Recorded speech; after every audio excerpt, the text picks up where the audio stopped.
NASCAR Nextel Cup Racing on Fox is brought to you by Sunoco, the new official fuel of NASCAR. Good enough for NASCAR, good enough for your car. Well, we're standing up here talking about a lot of ifs, ands, and buts. But if there was a caution, the 42 and the 9 are awfully quick right now. 7th place race. Elliott Sadler picking up the spot from Bobby Labonte.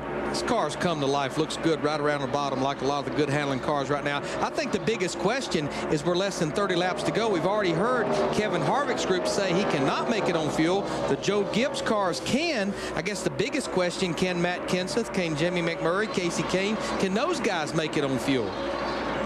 And, of course, Matt Kenseth, Darrell, you talked about saving fuel. Mike asked you about it a while ago. He's in a position now, 1.5 seconds out front. He can roll out of the throttle a little sooner, pick it up a little later, just keep his mind on that interval back to second place. Yeah, to see the way his car's handling, Larry, that's a perfect scenario for saving fuel.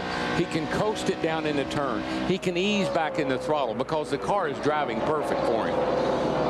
Good handling car saves fuel. It does. I mean, you're not having to work the wheel, and you're not got it sideways or anything else. It's just nice and smooth.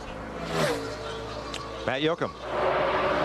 Talking to crew chief Robbie Reiser and Donnie Wingo, both the 17 and the 42 teams have a green light concerning fuel. No worries. And that's what we kind of was speculating, I think, a while ago. You know, a car that keeps sliding backwards as we look at Jamie McMurray, the 42 car here, though. We talked about Bobby Labonte. He lost another position just a few laps ago to Mark Martin and just lost another one to Casey Mears. Bobby Labonte, he's back to 10th position. Something's not going right with that car, Dick. Steve Rather. Hey, Larry, we heard Bobby Labonte say, I don't know if I have a flat tire, but I feel like I'm just riding around. But he does not feel like that car is right. Well, he just goes back around Casey Mears, so maybe he backed off there for a second because he thought he had a problem.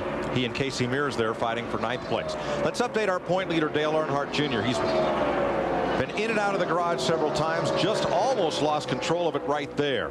We questioned that strategy. If you're running for a championship, do you stay out and make adjustments? Do you go in and out of the garage? And the net result for this team at the end of the day will be one position different going in and out of the garage than if they had just tried to work on that car and run it all day, Darrell. Even though he is 50 laps down, he's going to be within one position of where he would have been anyway. I give him an attaboy for hanging in here and not just driving the thing over and putting it on the trailer and leaving.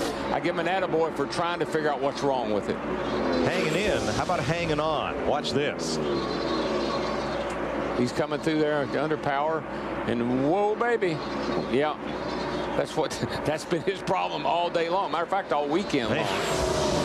I think I could probably hear him now. I know exactly what he said. Y'all are not going to be happy till I wreck this thing, are you? You know, we talk about cars that's been getting stronger here with 24 laps to go. We talked about Casey Kane and Jamie McMurray. Elliott Sadler in the M&M's car gives a little wave. Thank you, Kurt Busch, letting me, yielding to me. He just moved in front of Kurt Busch for the 6th position.